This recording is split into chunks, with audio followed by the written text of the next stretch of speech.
ભાવનગરમાં અગાઉ ફરજ બજાવતા અને હાલ સસ્પેન્ડેડ થયેલા મહિલા કોન્સ્ટેબલ નયના બારૈયા ફરી ચર્ચામાં આવ્યા છે। બોટાદના સાળંગપુર રોડ પર આવેલા ગેસ્ટ હાઉસમાં નયના બારૈયાએ જીવન ટૂંકાવવાનો પ્રયત્ન કર્યો છે। તેમણે ભાવનગરના ડીવાયએસપી રીમા ઝાલા પર માનસિક ત્રાસના આક્ષેપ કર્યા છે। આરોપીને આશરો આપવાના કેસમાં ધરપકડ બાદ તેઓ જામીન પર બહાર હતા। આ દરમિયાન 5 ગુના નોંધવામાં આવ્યા છે। એક એટ્રોસિટીની મદદગારીમાં પ્રોહિબિશનમાં મતલબ મારા કબજામાંથી મળ્યો જ નથી। વિડીયોગ્રાફીમાં તમને બતાવે અને જો મળ્યો હોય ને હાલ તો હું એક હતી તો પછી પાર્થને ઉષાના નામ અંદર શું કામ નાખવામાં આવ્યા? માત્ર ને માત્ર એક ષડયંત્ર છે અને ષડયંત્રમાં અમને આ ભોગ બનાવવામાં આવ્યા છે। અને પછી ફરજ રૂકાવટમાં તો મેં પ્લાઝો પહેર્યો તો સાહેબને મારે એટલું ન કહી શકાય કે ભાઈ હું પ્લાઝો પહેર્યો છે, હું કપડાં ચેન્જ કરીને 5 જ મિનિટમાં નીચે આવી ગઈ હતી, છતાં મારી ઉપર ફરજ રૂકાવટનો ગુનો દાખલ કરવામાં આવ્યો। સીમ એની ભૂલના કારણે રહી ગયું હતું મારી બેગમાં। હું મુંબઈથી આવતી હતી તો મેં કોઈ બિનઅધિકૃત ઉપયોગ પણ નહોતો કર્યો, છતાં પણ ચોથો ગુનો મારીમાંથી એ દાખલ કરવામાં આવ્યો। મારું નામ ગૌતમભાઈ નાનજીભાઈ દેવગાણા। ગૌતમભાઈ, ખાસ કરીને આજે બેન જે છે એને આત્મહત્યા કરી છે, કોશિશ કરી છે, તો તમારે શું થાય છે અને શું કારણે એને આત્મહત્યાની કોશિશ કરી છે? સાહેબ, એમાં એવું છે કે એ મારી નયનાબેન નાનજીભાઈ બારૈયા જે ભરતનગર પોલીસ સ્ટેશનની અંદર જે ફરજ બજાવતા હતા, બરોબર, અને એ રીમા ઝાલા છે ડીવાયએસપી ઓફિસે કે કેસ થાય પોલીસ સ્ટેશનની અંદર કેસ થાય તો પોલીસે કેસ સવાલ કરવાનો આવે છે તો એ ડાયરેક્ટ ડીવાયએસપી ઓફિસે બોલાવે, ડીવાયએસપી ઓફિસે ડાયરેક્ટ બોલાવે, બરોબર। અને એટલા માટે બોલાવે કે આ વ્યક્તિને કઈ રીતે આને કાંટો કાઢવો, એમ કઈ રીતે આનો શેઠ મોતની સૂળી સુધી લઈ ગયા છે એ બેન, મારા બેનને, બરોબર। મારા બેનનો કોઈ વાંક નહોતો, મારી બેન કોઈ દારૂનો ધંધો નહોતો કરતી, કોઈ જુગારનો ધંધો નહોતો કરતો, આપ્યું તો માત્ર ગરીબોને દાન કર્યું છે એણે, બરોબર, અને બધી જ રીતે બધા જ લોકોને મદદ કરી છે એણે, નહીં કોઈ હા ડીવાયએસપીનો સાહેબ પૂરેપૂરો ત્રાસ છે અને આમાં મુખ્ય આરોપી ડીવાયએસપી રીમાબેન ઝાલા જ રહેશે, બરોબર। અને અમે એના ઉપર પોલીસ ફરિયાદ અમે નોંધાવી છે, બરોબર, પોલીસ ફરિયાદ નોંધાવી છે। અને જો હા સર, એમાં એવું છે કે મને રાત્રે 12:30 વાગે મારામાં કોલ આવ્યો હતો કે ભાઈ મેં દવા પી લીધી છે, એટલે મેં તરત ત્યાંથી હું સીધો જ ઘરેથી સીધો જ રવાના થયો બોટાદ મુકામે અને આ હોસ્પિટલે આવ્યો કે હોસ્પિટલે જઈ અને મેં જોતા બેન ભાનમાં નથી, હજી નથી અને ભાનમાં નથી, અત્યારે તબિયત સાહેબ એની હાવ નાજુક છે। બોટાદમાં કઈ જગ્યાએ દવા પીધી છે ખબર? બોટાદની અંદર હરિઓમ હોસ્પિટલની બાજુમાંથી જ એને કંઈક પી દેતી છે સાહેબ, બરોબર। અને આ પીવાનું કારણ સાહેબ એ જ હતું કે રીમાબા ઝાલા છે એ અમારા આખા પરિવારને છેલ્લા 3 મહિનાથી હેરાન કરે છે સાહેબ। કેમ કે એની હારે જે મળતિયાઓ મળેલા છે, બીજા કોઈ રાજકીય પક્ષનો આગેવાનો છે, અને મારા મધર છે તે ચૂંટણી લડેલા હતા 2025ની અંદર, અને એને પચ્યું નહીં, એટલા માટે આ લોકો આખું રાજકીય ષડયંત્ર લઈ અને રીમા ઝાલા પાસે જાય છે અને રીમા ઝાલા છે એ આનો કાંટો કાઢે છે બેનનો ખોટી રીતે, બરાબર। ખોટી રીતે બેનને ફસાવવામાં આવ્યા છે, બદનામ કરવામાં આવ્યા છે, ચારિત્રથી મીડિયા લોકોના માધ્યમથી પણ એને બદનામ કરવામાં આવ્યા છે। તો રીમાબેનને કોણે આવી સત્તા આપી છે કે કોઈ વ્યક્તિ, કોઈ મહિલાને કોઈની હારે કાંઈ પણ કોઈ કેવા પ્રકારના સંબંધ છે એને ક્યાં કાંઈ એને કાંઈ થોડી કોરટ છે એને એ થોડું કરવાનું આવે છે। મારું ઘર રીમા ઝાલા દ્વારા તદ્દન ખોટા ગુના દાખલ કરીને વેર વિખેર કરી નાખવામાં આવ્યું હોય છતાં આજ 5મો ગુનો મારી માથે દાખલ કરી દેવામાં આવે છે। હું નયનાબેન નાનજીભાઈ બારૈયા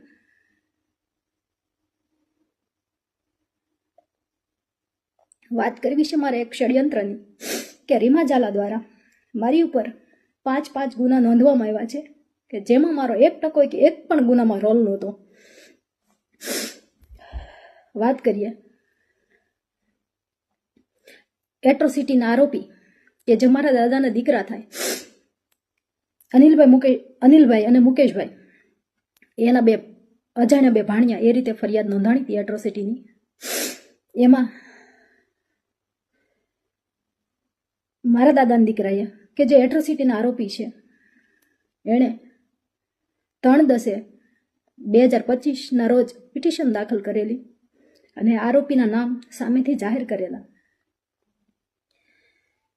અક્ષય અને ચિરાગના નામ અજાણ્યા જે 2 ભાણિયા હતા એના અક્ષય અને ચિરાગના 2 નામ જાહેર કરેલા. પછી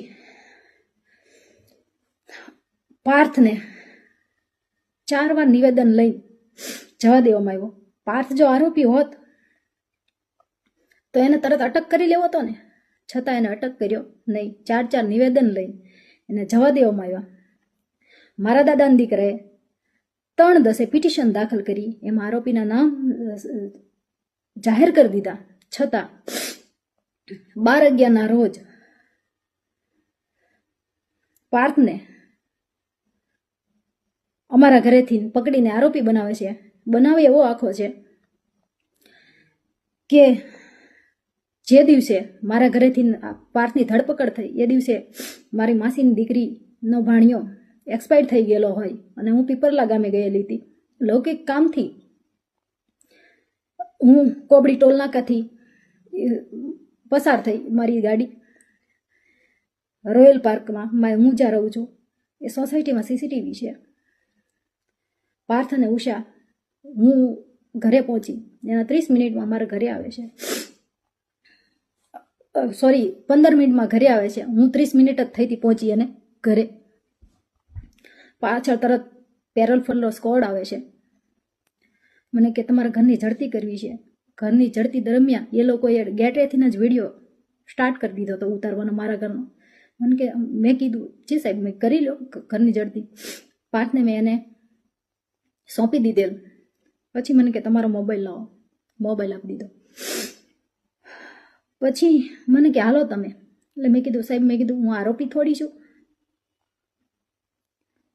મેં કીધું હું આવું છું સાહેબ, મેં મારા ઘરે મરણ થઈ ગયું છે, હજી હું પહોંચી જ છું. અને મેં તમે પહોંચો ત્યાં હું આવું છું. તો નહીં અત્યારે ને અત્યારે કે અત્યારે જ આવો એમ આ જ હાલતમાં. ત્યારે મેં પ્લાઝો પહેરેલો, નાઇટ ડ્રેસમાં હતી. એટલે મેં કીધું તો સાહેબ 2 મિનિટ ઊભા રહ્યો, હું આવું છું. એની માથે મારી માથે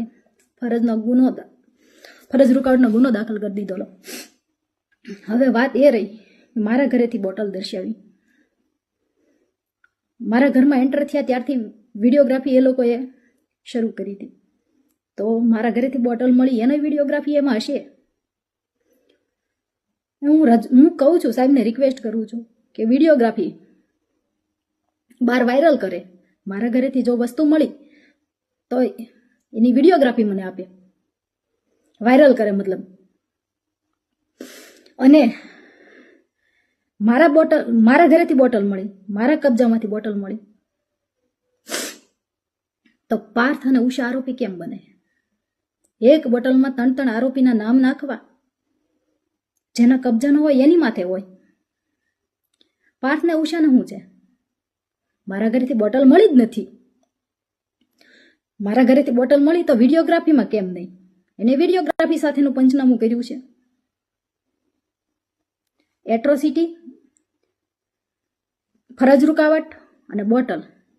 મને 15 તારીખે ખબર પડી કે મારી માથે ગુનો દાખલ થવાનો છે. એટ્રોસિટીમાં મને આરોપી બનાવવાની છે અને મારી જેલ એન્ટ્રી છે, જેના કારણે 15 તારીખે હું ફરાર થઈ ગયેલી. મેં આગોતરા જામીન મૂકેલા. હું મુંબઈથી મતલબ અમદાવાદ આવતી હતી. એ દરમિયાન મુંબઈ અને સુરતના ટોલનાકા વચ્ચે પીઆઈ જેબલિયા સાહેબ અને સ્ટાફ સાથે ઊભા રહી ગયા. હું અલ્ટિકા કારમાં આવતી હતી. મારી સાથે 2 બ્રાહ્મણ ભાઈઓ હતા. ટોલનાકે પહોંચતા એ લોકોને ઉતારી નાખે છે પીઆઈ જેબલિયા સાહેબ. હું પાછળની સીટમાં સૂતી હતી, આ 2 ભાઈઓ આગળ હતા. એટલે એને ઉતારી નાખે છે, જેનો મને ખ્યાલ હોતો નથી. પાછળની સીટમાં મારી બાજુમાં, એક્ઝેક્ટ મારી બાજુમાં પીઆઈ જેબલિયા સાહેબ આવીને બેસી જાય છે. આગળ એક કોન્સ્ટેબલ ભાઈ ડ્રાઇવિંગ કરે છે ગાડીની. પછી 50 થી 55 કિલોમીટર જેટલું હાલી જાય છે. ત્યારે મારી આંખ ખુલે છે તો જોયું તો મારી બાજુમાં જેબલિયા સાહેબ. આગળ જોયું તો ડ્રાઈવર ભાઈ બદલાઈ ગયા હતા, ઓલા લોકો. પછી મેં પાછળ જોયું તો પાછળની નંબર પ્લેટ વગરની ગાડીમાં, ક્રેટા ગાડીમાં મારી આરે જે 2 ભાઈઓ બ્રાહ્મણ હતા એ ક્રેટામાં હતા. એટલે મને ખબર પડી ગઈ કે હવે મારો તો આખી ધરપકડ થઈ ગઈ. એટલે મેં કીધું સાહેબ, મેં કીધું મને કે મોબાઈલ આપો, મોબાઈલ આપજો. મેં કીધું સાહેબ, મેં કીધું ધરપકડ કરી જ લીધી છે. મેં કીધું એક કોલ કરવા દો. મેં કીધું મારા ઘરે હું કહી દઉં કે મારી ધરપકડ થઈ ગઈ છે, કોઈ ચિંતા ન કરતા એમ. મને કોલ ના કરવા દીધો. પછી કાંઈ વાંધો નહીં, મેં કીધું, મેં કે સાહેબ, મેં રિક્વેસ્ટ કરી કે સાહેબ હું કોઈ ટેરરિસ્ટ નથી, હું આતંકવાદી નથી, કે તમારે યાર આટલી બધી મિસબિહેવ કરો છો. તોય મને કે નહીં, કે ઉપરથી કે ના છે, કે હું તમને કોલ નહીં કરવા દઉં. કાંઈ વાંધો નહીં. પછી મેં કીધું સાહેબ વોશરૂમ જવું છે. મેં 10 થી 12 વખત એમ કીધું સાહેબ મારે વોશરૂમ જવું છે. મને કોઈ જવાબ નહીં આપવા મળ્યો. 350 કિલોમીટર સુધી પાણી તો નહીં, પણ વોશરૂમ સુદ્ધા મને નથી જવા દેવામાં આવી. એટલે મેં પછી એમ કીધું, મેં કીધું સાહેબ તમે આ રીતે મારી ધરપકડ ના કરી શકો. તમે મારું ધરપકડ નથી કરી, તમે મારું કિડનેપિંગ કર્યું છે. મહિલા પોલીસ કર્મચારી નહોતી. મેં કીધું હું આ બધું કોર્ટમાં કહીશ કે મારી યારે આવું તમે કર્યું છે. તમે મહિલા પોલીસ કર્મચારી વગર કર્યું છે ધરપકડ, અને નંબર પ્લેટ વગરની ગાડીથી કર્યું છે. અને ત્યારે મેં જોયું તો સૂર્યોદય નહોતો થયો, અંધારામાં ધરપકડ મારી કરી છે. કાંઈ વાંધો નહીં. પછી મને ભાવનગર થોડીક વાર હોય છે, 30-40 કિલોમીટરની વાર હોય છે. એટલે મહિલા પીએસઆઈ આવે છે અને મને એ ગાડીમાં, પોલીસની ગાડીમાં મને ટ્રાન્સફર કરે છે. કાંઈ વાંધો નહીં. પછી હું ને આ SC/ST સેલ મારી અટકાયત બતાવી દે છે તરત. ત્યાં બધું તૈયાર જ હતું. પછી મારી જેલ એન્ટ્રી 24/11ના રોજ જેલ એન્ટ્રી થાય છે. 3 ગુના ઓલરેડી નોંધાઈ ગયા. એટ્રોસિટી મદદગારી, પ્રોહિબિશન 1 બોટલમાં, અને ફરજ રોકાણમાં 3 જેલ એન્ટ્રી થઈ છે. એટલે મારો જે સામાન હું ફરાર હતી એ દરમિયાન સામાન સીધો જેલમાં જાય છે. જેલમાં સરખી ઝડપી ન હોવાથી મારું સિમ ભૂલથી એ લોકોથી મારી બેગમાં રહી જાય છે. એટલે ઝડપી આવે છે અને મારી પાસેથી 1 સિમ કાર્ડ મળી આવે છે. અને જે મારી જેલ એન્ટ્રી 24/11/2025 થી 12/12 સુધી 12/12/25 ના રોજ સુધી ક્યારેય એક્ટિવેશન કે બિન અધિકૃત એનો ઉપયોગ કરવામાં આવેલ નહોતો. કે મને એ સમય દરમિયાન મારી એક પણ ચીજ જેલમાં આવવા દેવામાં આવી નહોતી, કે મારે કે સિવિલ આવેલી નહોતી, કે મારે કોઈ મુદત આવેલી નહોતી. તો એ સિમમાં મને આરોપી બનાવી દે છે અને એની 4થો ગુનો દાખલ કરી દે છે. જેલ અધિક્ષક સાહેબ કહે છે કે એની બેનનો એક્ટિવેશન ટાઈમ જોવે છે તો પહેલાંનો આવે છે, મારી જેલ એન્ટ્રી પહેલાંનો આવે છે. એટલે સાહેબ કહે છે કે અમારે ગુનો દાખલ કરવો નથી. રીમા ઝાલા કે ડીવાયએસપી પરાણે ગુનો દાખલ કરાવે છે અને 4થો ગુનો મારી પર દાખલ કરાવી દે છે. અને પછી મને જામીન મળે છે ભાવનગર પ્રતિબંધના. પહેલા મહુવા ઓર્ડર કર્યો, પછી દાહોદ કર્યો, અને મારે ભાવનગર પ્રતિબંધ હતો. તો હવે વાત એ રહી, આ સિંગલ મધર તરીકે મારી ફરજ હોય, મારી જવાબદારી હોય, મારે 9 વર્ષનું બાળક હોય